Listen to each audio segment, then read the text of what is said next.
والدین پرہیزگار بن جائے تو بیٹا غوث اعظم تو پیدا نہیں ہو سکتا. میرا وعدہ ہے غلام غوث اعظم ضرور پیدا ہو کر کے نظر آئے گا. اسی لیے والدین کو چاہیے اپنی تربیت کو دیکھیں ہم تربیت کیسی کرتے ہیں. آئیے آپ کے والد گرامی روزے سے ہے دریا کے کنارے سفر کر رہے تھے تو روزے کا ٹائم ہو گیا, افطار کا ٹائم ہو گیا. آپ دریا کے کنارے تشریف فرما ہے, کیا دیکھتے ہیں ایک سے ایک سطح پر ایک سے ایک تیرتا ہوا آتا ہے, آپ اٹھاتے ہیں اور کھا لیتے ہیں. اس کے بعد آپ کے قلب نے کہا, آپ کے دل نے کہا, ابو صالح آپ نے جو سیب کھایا ہے بتاؤ تو صحیح کیا اس کے مالک کا پتہ ہے یہ سیب چوری کا ہے, یہ سیب کے مالک کا پتہ ہے. آپ کے زمین نے آپ کو اندر سے ایسا جھجھوڑا ہے کہ آپ نے اپنے دل میں سوچا ہاں اس سیب کے مالک کا پتہ نہیں ہے, اس کے مالک سے مل کر کے معافی مانگنی چاہیے. غوث اعظم کے والد گرامی اب دریا کے کنارے سفر کر رہے ہیں. لاؤں دیکھو تو صحیح کون سا ایسا درخت ہے جس کے پھل پکا کر کے دریا میں ٹوٹ کر کے گرے ہیں اور میں نے اس پھل کو کھا لیا ہے. آپ سفر کرتے جاتے ہیں تو کیا دیکھتے ہیں ایک باغ ہے, اس باغ میں سب پھل لگے ہوئے ہیں, درخت پر پھل ہے اور اس کی ٹہنیاں دریا کے کنارے لٹکی ہوئی ہے. اس آپ کو گمان ہوتا ہے کہ خدا نہ خواستہ یہ سب اسی باغ کا ہے. آپ اس باغ میں تشریف لے جاتے ہیں اور لے جانے کے بعد ایک خادم سے پوچھتے ہیں بتاؤ تم اس باغ کے مالک ہو. اس خادم نے کہا کہ میں اس باغ کا مالک نہیں ہوں بلکہ میں اس باغ کا خادم ہوں. آپ فرماتے ہیں تو اس باغ کا مالک کہاں ہے؟ اس نے کہا اس باغ کا مالک کو دیکھو کٹیا میں ہے, وہ اپنے رب کی عبادت کر رہے ہیں, اپنے رب کی فرمانبرداری کر رہے ہیں. آپ جائیے گا تو پہلے سلام کیجئے گا, اگر وہ جواب دے دے تو ان سے بات کریے گا ورنہ آپ کو انتظار کرنا پڑے گا. آپ تشریف لے جاتے ہیں تو کیا دیکھتے ہیں وہ مرد مجاہد قلندر اللہ کی عبادت کر رہا ہے. آپ تشریف فرما ہے, سلام کرتے ہیں, سلام کا جواب آتا ہے. آپ عرض کرتے ہیں کہ اے بزرگ دین میری ایک غلطی ہو گئی ہے. وہ آپ کے پاس کا ایک پھل سطح دریا کی سطح پر تیرتا ہوا چلا گیا اور میں نے اس کو کھا لیا اور آپ اس کو معاف کر دیجئے. وہ بھی ولی تھے, اپنے وقت میں بہت بڑے ولی تھے, ابو موسیٰ جنگی دوست جنہیں کہا جاتا ہے, وہ ولی تھے, وہ پہچان جاتے ہیں. ابھی تک تو تم میرے باغ سے نہ جانے کتنے پھل ٹوٹ کر کے گئے ہیں, نہ جانے کتنے لوگ کھا چکے ہیں, لیکن کوئی معافی مانگنے کے لیے نہیں آیا.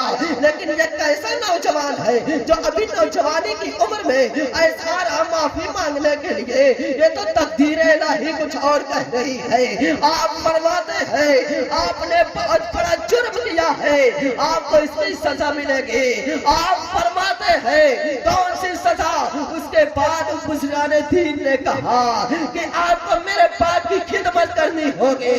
آپ خدمت کرتے ہیں اور خدمت کرنے کے بعد جب خدمت پوری ہو جاتی ہے آپ عرض کرتے ہیں کہ میری خدمت پوری ہو چکی ہے.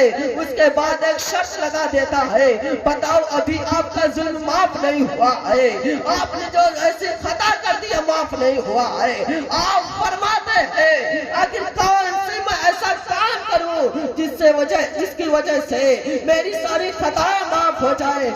اس کے بعد فرماتے ہیں آپ کو میری بیٹی سے نکاح کرنا ہوگا جو دونوں پاؤں کی لنگڑی ہے, جو دونوں ہاتھ کی لولی ہے, آنکھوں سے اندھی ہے. اگر ایک نوجوان کو ایک لڑکی کے بارے میں ایسی صفات بتائی جائے تو نوجوان نکاح کرنے سے کترا جائے گا, ایسے نکاح کرنے سے کترا جائے گا جس کی